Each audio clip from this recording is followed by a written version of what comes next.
Okay, hi and welcome everybody. My name's Dr. Nicola Phillips. I am a teaching fellow and admissions tutor at Lancaster Medical School. So thank you for joining us here today and congratulations on receiving an offer. So everyone here today has received an offer, and so it might be that you're hanging out in this room with people that you are going to be studying with next year.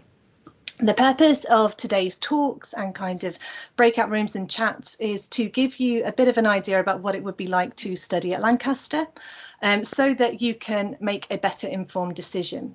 So to do that, first of all, I'm going to talk to you a little bit about the course, what you'll be studying at Lancaster. And then after that, you'll go into different breakout rooms. So we'll split you into smaller groups, and each group will have a current student in. And so then during those groups, you can ask all those questions that you would like to ask. So what it's like to study at Lancaster, what it's like particularly to study medicine, and also what it's just like to live here. So any questions you have, you can ask them to those students. So after that, what we'll do is two of our students are going to deliver a short talk about life at Lancaster, give you some more information about what it's like to study here and kind of the more social side of Lancaster University. And then finally, there'll be a Q&A with me and some students. So if there are any additional questions that you think of in the meantime. So we're going to start now, but we'll be rolling on through till about 1 o'clock. So with a couple of short breaks in between.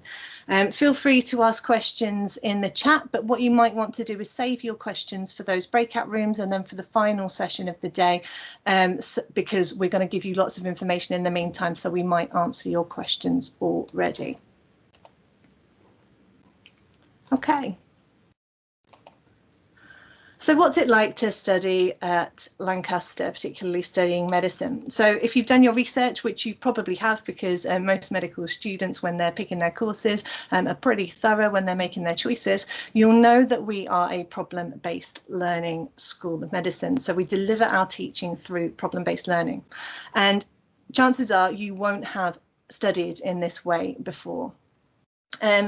And so what I want to do is just explain what problem-based learning is and how it runs at Lancaster. And I've got two students in with me, Lucy Gotter and also Madupe Abideye, who will be able to give you a little bit more information from the student's perspective as we go through.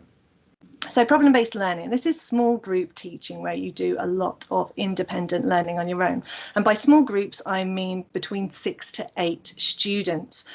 The idea behind problem-based learning is that you learn through curiosity. You come up with ideas about what you're going to learn from the scenarios that we give you, which have particular medical situations in them. And because of that, your motivation to study and research kind of these ideas and theories is higher, and therefore you learn better. And the idea also is that you start to develop the skills required to become a lifelong learner. So medicine is always evolving and changing, and you will need to be an efficient learner throughout your career in order to keep up with this. So let's talk through the process of problem-based learning at Lancaster University. And each university that delivers problem-based learning does it in a slightly different way. So this is our way. So first of all, you're given a scenario. So it's almost an A4 sheet of paper with a story on it. That story will be based around one particular system in medicine. So say the cardiovascular system, or at the moment, the first years are studying the central nervous system. But the scenario is not just a story about a patient's kind of symptoms. It's also about the patient themselves. So problem-based learning is a holistic way of studying medicine. You don't just learn the medical science aspects of the scenario, but you start studying the psychological and social impacts on the patient. You'll also study the professional and kind of legal aspects of studying medicine as part of that scenario. And also the population health, so kind of the epidemiology and the public health areas of medicine. So as a group, you will read the scenario together, and then you'll think about the different themes and the different topics that come up within that scenario. Once you've done this, you'll start to discuss from those themes what you already know. So in the first year, this will be based upon your A-level knowledge or any other courses that you've studied before, but also your life experience. So you'll know people who have become ill. You might know people who've been treated in hospitals or by GPs and things like that. And so you can bring that life experience into your PBL discussion. So once you've discussed what you already know, you've activated your prior knowledge, so you've got your brain thinking about what's coming up. It allows you to think about what you don't know about that scenario, what you need to study in more detail, and that helps you to come up with your own learning objectives. And this can be pretty scary for first years because you're kind of setting up you're deciding what you're going to study, where you're used to being given a syllabus by your teachers, but you'll have a tutor in the room, someone like me, who knows what you're supposed to be learning from that scenario, and they will help and prompt you on the way. So once you have your learning objectives, you can go away and start learning from a set of resources. And I think Lucy can talk to you a little bit more about that in a second. But once you've done this self-study, so you've kind of studied independently, you've gone to the lectures, you've hit the books and started studying, watched the videos, you'll come back together as a group to discuss what you've learned. And so this helps you with your revision. So you've learned already what's covered within that module, and you start talking to the other members of the group about that knowledge, which means that you have to remember what you've learned. It also means you have to work out how to explain quite complex ideas to other people. It allows you to check. So if everyone else is talking about something and you aren't sure about what they're talking about, you can ask them to explain in more detail, or find out what resources they've used, and vice versa. You can help other members of your group learn. The tutor will also be listening at this point and will be able to prompt you, make sure that you've learned the information in enough detail, and kind of probe you a little bit further to make sure that you're learning in the correct way. So we do this kind of reflection and feedback session twice before we finish the module. So Lucy, are you here?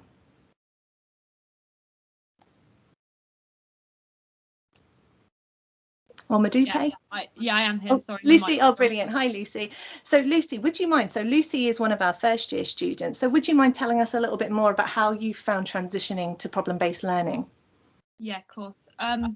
Obviously coming from A levels, you're sort of used to having like a specification or one textbook which has got like everything in that you need to know. So I think sort of for me the main difference really was that you are like on your own to find the information a bit, or that's how it certainly felt at first to me. And I think that the main worry I had was have I got enough information? Am I looking into this too deeply? Am I spending too much time on like one objective? And I think at first it is hard because you're trying to manage your time and make sure you're covering everything. But the recommended resources, the lectures provide such a good overview and really good starting point for your studying. And there's a lot of guidance that you get as well from your tutor in terms of how deeply to go into aspects of the scenario. And like I said, the recommended resources, like in first year as well, they're really helpful at providing like chapter numbers and page numbers for you to look at. So there is a lot of help out there, and it's just making sure that you're using what's given to you and using those to your advantage to make sure you're sort of finding everything you need. And also like group dynamics, really important in PBL because you're getting a range of perspectives and a range of resources. So asking your group members in the week if you're not sure is also really helpful to make sure you're all along the same lines. And that's something that I've definitely developed as I've gone through first year, like getting more comfortable asking my group members for help, because it's so important to have that group dynamic, because that's what PBL is all about. So I think that's what I've learned as I've gone through. Thanks, Lucy. Yeah, absolutely. I think what's interesting as a tutor is you watch your tutor, like your group, develop their communication skills as they go through, and everyone's kind of shy at the start. Well, not everyone, but there can be some more shy people who are reluctant to talk or perhaps don't understand how problem-based learning works. And as that first year progresses, it gets easier and everyone kind of flourishes. Maybe Madupe, would you be able to talk a little bit more, because you've been studying with PBL for 3 years now, about how you're finding it? Yeah, so I'm in third year now, and definitely I'd say that PBL gets a lot easier as you go along. because you get used to like looking through the scenario and recognizing what kind of themes are coming out and how to categorize them. And definitely the collaborative nature really comes out. Like even throughout first year, like your communication skills improve, but as you go through like placement and stuff, like they get even better and better, and you know who's good at anatomy and who's good at drawing things and who knows all the pharmacology kind of stuff. So it's a really great way to get to know people in general, like get to know your classmates and to get to know medicine. Thanks, Madupe. Yeah, I think it's nice because you're small groups, you get to meet people and because you're talking to each other, it's different to a lecture-based course where perhaps you would sit in a room with another 100 people and you're listening, so you're not going to have many conversations with each other. It's a nice way to get to know each other and make friends quite quickly. And I think our course is kind of set up for that. So really problem-based learning helps you to develop good problem-solving skills, and because you're able to assess a scenario and think about what you need to learn in order to be able to think about the scenario in more detail. As our Madupe and Lucia both said, it helps you with your teamwork because you become a better communicator, you become better at listening and adding to other people's ideas and also helping other people and asking for help.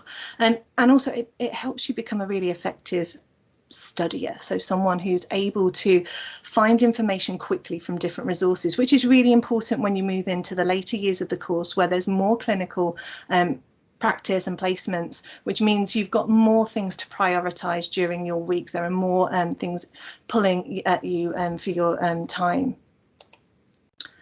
Okay, so let's talk about that clinical experience then when you move on. So Lancaster offers clinical experience early on in the course. So in the first year, we focus on you learning skills to speak to patients, to take histories from patients. So you have a GP placement in the first year where you'll practice, you'll talk to a patient with chronic disease and speak to them about their experience of that and start to learn how to take histories. From the second year, you go into placement 2 days per week, and I'll talk to you a little bit about that later on, and also how COVID-19 has affected that. But you'll go into hospital 2 days a week on your rotations, going through general medicine and also general surgery from the second year, and then from the third year on you start working through your specialty placements. But from the start in the first year, you'll begin to practice your clinical skills and your communication skills. So we teach those separately. So we have a clinical skills lab in our new building, which is almost like a mini kind of hospital ward, where the clinical skills tutors will teach you the different examinations and procedures that you'll need to be carrying out on patients in the wards. And so through each year, you'll learn different skills and you'll practice those skills on patients, and you'll be assessed upon those skills until the fourth year, when you've covered all of the skills required by the GMC for you to then get your medical license. So communication skills is equally as important, because it's okay to be able to carry out these procedures, but you need to be able to speak to patients to understand what's wrong with them and then be able to give them advice in a way that they will take and listen to. So we have 4 different hospitals where we send students for clinical placements around the northwest. So the Royal Lancaster Infirmary, which is in central Lancaster, so just down the road from the university. We have Blackpool Victoria Hospital over in Blackpool, Royal Blackburn Hospital, and then also Furness General Hospital. And so students will travel to 3 of these hospitals each year for between 10 to 8 week placements from the second to the third year. And then we also have community placements, so GP placements, sexual health clinics, and also community and mental health placements. And those are based within the northwest, so Lancashire and South Cumbria. So I'm going to speak a little bit more then about anatomy. Madupe, I'm going to ask you to join in on this one. So at Lancaster, we use different technology and models to teach our anatomy, but we don't use dissection. So the anatomy that we teach you is clinically focused. You receive this usually face-to-face in normal years, and it's been adapted slightly this year because of COVID-19. We use different ways of learning. So there's virtual kind of microscopy, medical imaging, ultrasound, those kinds of things, in order to give you an overview of the macro anatomy, so large anatomy, microscopic anatomy, so looking at the tissue structures and the individual cells of those tissues, what they look like in normal states and then disease states. And then also radiology, so how you will look at the body in the clinic. You won't cut it up to understand where someone's pain is, but you'll take CT images, MRI images, x-rays, and so you need to understand different aspects of the body, where the tissues and structures are and organs are and what they look like in normal states, and then also with pathologies. So Modupe, would you mind just joining in here and just talking a little bit more about what it's been like to study anatomy without dissection? I think it's been good. I mean, obviously, I've had no experience of having it with dissection, but I think it's been better because I know with a lot of people, they can get quite queasy thinking about like having to cut up someone. So I've really enjoyed having the board that we have to actually see like a 3D image of a person, because then you can like look at them like slice by slice, because it's interesting when you look at the textbooks, because they show you it in one dimension, like 2D, that's the kind of image you get.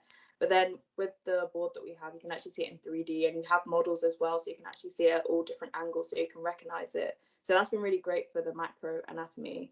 And then we had a really great histology teacher, I think we have a new one now, who showed us all different slides of different cells, how they look like with different dyes, what dye works best for seeing them under the microscope. And, you know, he made sure he asked questions so we understood what we were seeing and checked that we were learning everything. And then radiology was fantastic.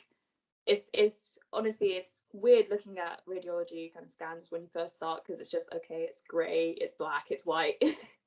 But after a while, you know, you get used to seeing it just like, oh, okay, that's the liver, okay, that's the heart, and you learn what is the best kind of scan to do for the situation that you're in. So it's been really great.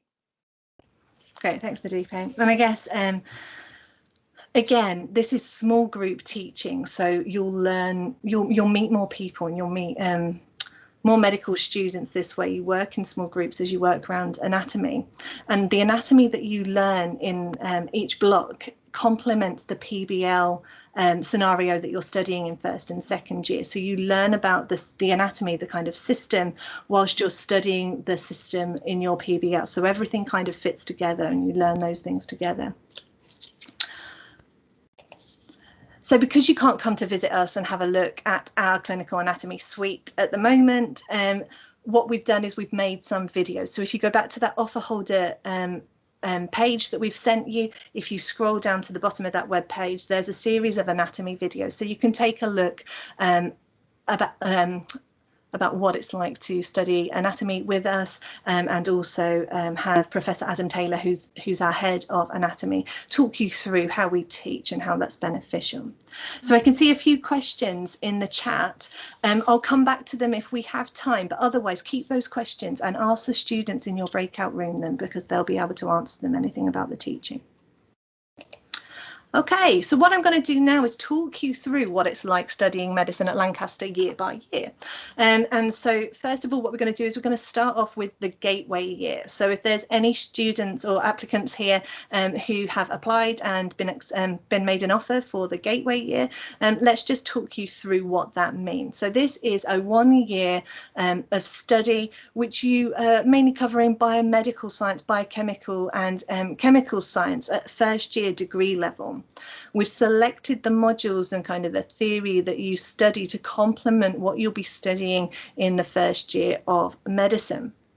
So here on the screen, you see that there are 3 units of study in the gateway year, and each unit of study is made up of 5 modules, and each module is individually assessed. So there's different pieces of coursework, and at the end of each module you sit a short exam which tests your learning. So again, you're learning as you go through the year, because you are continually assessed, and it gives you some reassurance that you're learning to the correct level.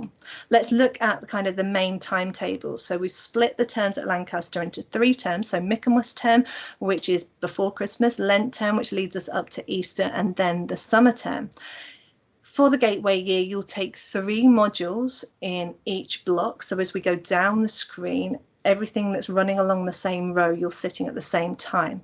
So it's always 3 modules, apart from in the first one where you audit or kind of watch the first chemistry module to give you the background information, but you're not assessed in those. Once we get to the end of the summer period, that's when you will receive an exam, and you'll take an examination in each of these units of study. So you'll be tested on your knowledge across the whole year. And as long as you achieve a good enough pass mark, you will progress on straight away onto medicine. So the Gateway year now is a 6-year course. So Lucy, who we have here, was in our foundation year, which has now been renamed to the Gateway year. Can you just tell us, how has it been moving from the foundation year onto medicine? How did it help you? The foundation year, or Gateway year as it's called now, definitely helped me massively. And I think one of the main things was it just gave me a really big confidence boost going to start first year medicine, because it does sort of bridge that gap between A levels and a lot of the content that you cover in first year medicine, so the medical sciences aspect. And I can say that so many of my notes that I made from the Gateway year, I've used as a basis, as a starting point for my notes for PBL. And I think that's just been really useful, because some of the themes that have come up, some of the words that have come up, I've heard of before, and I've thought, oh, I can remember studying that and remember seeing those. So things like physiology, anatomy, and histology was sort of quite a big area of the Gateway year. So it's just been really useful in terms of that. And then also just allowing me to work out how I study best and how I take notes best. It's just made me feel a lot more confident, like I said, and more prepared starting first year medicine, because I've just got more of a understanding of how lectures are delivered and how to manage my time. So I think it's really helped me going into first year. Thanks, Lucy. Okay, so let's move on then to first year medicine. So this is taken by the Gateway students as they come onto medicine, and everyone who applies directly to study medicine. So the first year is split into 11 2-week blocks. Each 2-week block has one PBL scenario that you'll be studying for those 2 weeks. So on the Monday morning of the first week, you'll have your first PBL session, and that will be where you read the scenario, think about what you already know about the themes that come up, and then decide what you're going to learn for the next 2 weeks. The 2 feedback sessions after that are on the following Monday and Friday. So you cover half of the learning objectives on the first Monday and about half of the learning objectives on the Friday, feedback to your group. So then you'll study anatomy or clinical skills, either on a Tuesday each week or on a Thursday each week, and these swap over. So you'll come together as small groups, and you'll have an anatomy or a clinical skills session with the clinical skills and anatomy tutors.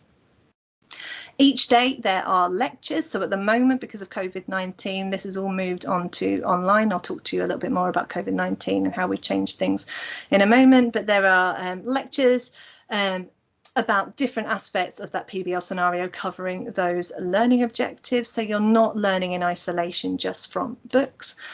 There are also communication skills sessions, which will happen every other Friday when you haven't got problem-based learning, where you'll work with a communication skills tutor, and then be able to practice those communication skills for when you go and speak to patients. And then every kind of other week, there's a workshop where you practice different aspects of the course which need a little bit more practice. So perhaps the mathematical side of it, so the pharmacology or the public health kind of epidemiology, statistical side of medicine. So you have between 13 to 15 contact hours per week. And then we expect you to do between 25 to 30 hours of self-study in all the gaps around the timetable. So how do we assess you? So there's a study skills module in the first year. So this is to teach you how to research and to write critically. So there are 2 weeks where we talk to you about how is best to do research, and we practice assessments, and we look at how you write an abstract and things like that. And we teach you the skills that are required to then go off and conduct your own research project in a 2-week block, where you choose amongst a title from clinicians or academics to go off and study and research and then write a critical review. There's also a GP placement, so you'll learn how to speak to patients, and you'll also look at consultations with the GP to speak to them to understand how those work. There are formative exams in January, so we take all our exams online, and so the formative exams in January teach you about how to answer the questions, what the type of questions are, and the kind of, you can test how well you've learnt in the first block of study from September through to January. And then those are followed by summative exams, which happen in the summer in June before you break up for the summer holidays. Okay, so we've gone to the second year. So this is 15, so the second year is a bit longer. There's 15 two-week modules. Similarly to the first year, you start your PBL on a Monday in the first week of each block, and then you feed back on the Monday and the Friday the following week. You'll also study anatomy, but this is more to cover and go over the anatomy that you learnt in the first year and kind of think about the different pathologies and the radiology of those pathologies. There are lectures as well on the Mondays, but then and some more communication skills teaching, but then you will be going on to hospital placement for 2 days per week. So this year it's been slightly different. It's been every other week because of how the hospitals have been able to accommodate students, but we predict that by the time you come into second year that you'll be doing 2 days per week in hospital. On the Thursday of each week, you will have some kind of primary care activity. So this could be communicating to health, to say school students, or thinking about how to present health in the community. In the second year, you have a large research project which takes about a month, so similar to the first year project, but you choose a title from amongst different titles from clinicians or academics, and you're allowed to research that for a month and write up a report. There's also 3 clinical consolidation weeks, kind of strategically placed to help you keep up with the work, do some revision, and also reflect upon your clinical experience as you've gone through. Again, there are formative exams after the first term, so in February, and summative exams in June. In the third year, you will then move on to your clinical placement. So you'll be studying almost full-time in the clinic, and your problem-based learning will occur within the clinic and will be based around the clinical placement specialty that you are currently in. So your PBL then moves into learning with a clinical tutor. There are 5 rotations in the third year, which you can see up here: care of the elderly, women and children, managing long-term conditions, community mental health, and therapeutics and sexual health. There are 2 pieces of coursework in the second year as well: professional practice, values and ethics, where you apply an ethical model to a clinical decision. So it helps you think about those tricky decisions that you'll make in the clinic and how you will weigh up a situation. And then there's also a health, culture and society coursework where you'll select a question from a number of topics regarding sociology or psychology, and you'll study and you'll write up your coursework here. So we move into 4th year, again full-time in the clinic, so you have 4 full days in the clinic per week. Again, PBL is with a clinical tutor, and you have 2 blocks with some clinical GP training. So the 2 main blocks is acute adult care, which is general medicine and general surgery, and then you will also have placements in the specialties, so pediatrics, obstetrics and gynecology, palliative care, and then psychiatry. So in year 4, this is where we have our final assessment. So you take your final exam where you are examined on all of the theory that you've learned throughout the course at the end of year 4. And then after you've completed these exams, that's when you can go on your elective. So this is where you apply to study medicine and kind of experience healthcare in a different setting. And that could be within this country or it could be without. Again, you have formative exams in February, so you practice kind of before your large assessment at the end, your finals, and then you have your summative assessments in the June. And this means that when you go into your 5th year, you've completed all your major assessments for the course. And the 5th year is really about you kind of being an apprentice doctor. So you're practicing all of the different aspects that you've learned for clinical skills in your different rotations. So there are 5 rotations in your 5th year, each which is 7 weeks long. So you have a GP placement.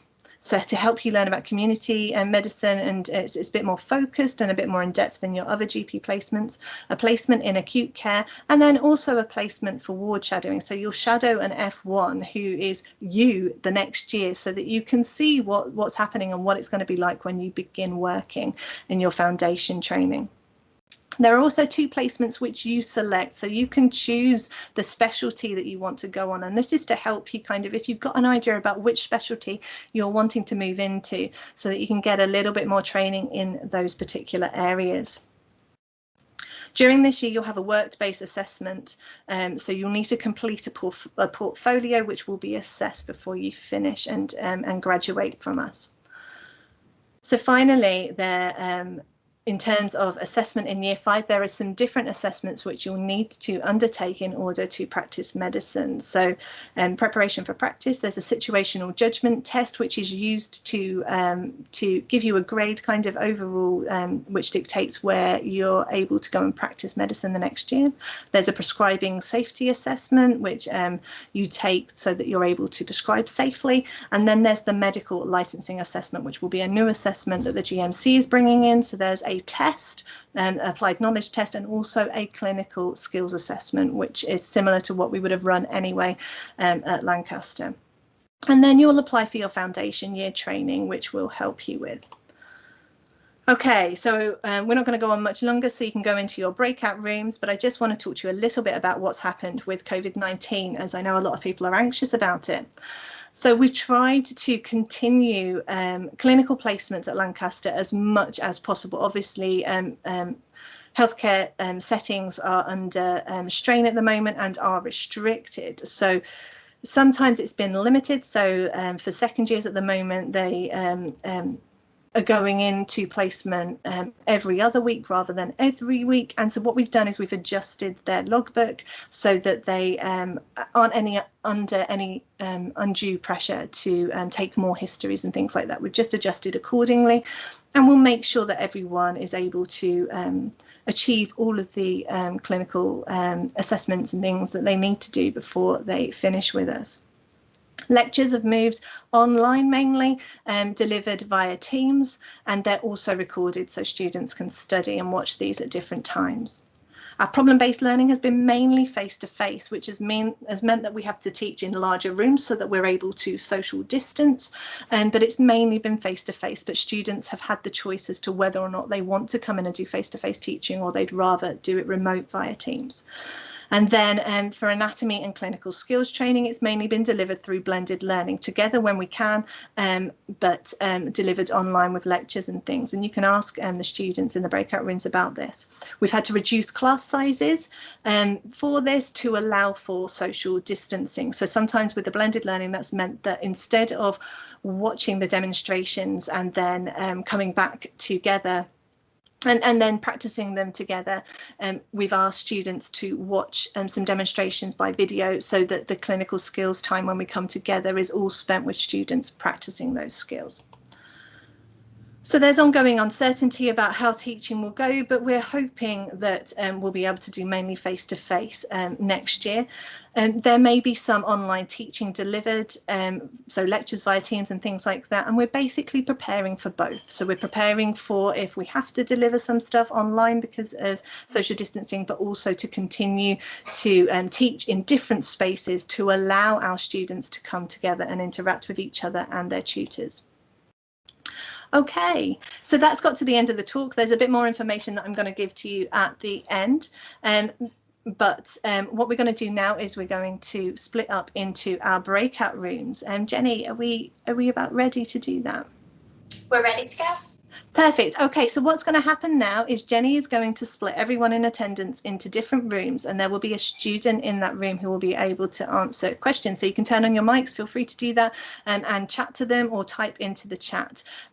Then what we'll do is we'll come back together at 12:15 when Madupe and Lucy are going to give you a little bit more information about what it's like to study at Lancaster, and then there'll be a brief talk from me about the other places that you can get information, and then we'll have a question and answer session. So if there's anything that hasn't been answered or the students weren't able to answer but I can, we'll do that then. Okay, so enjoy these chats that you're about to have.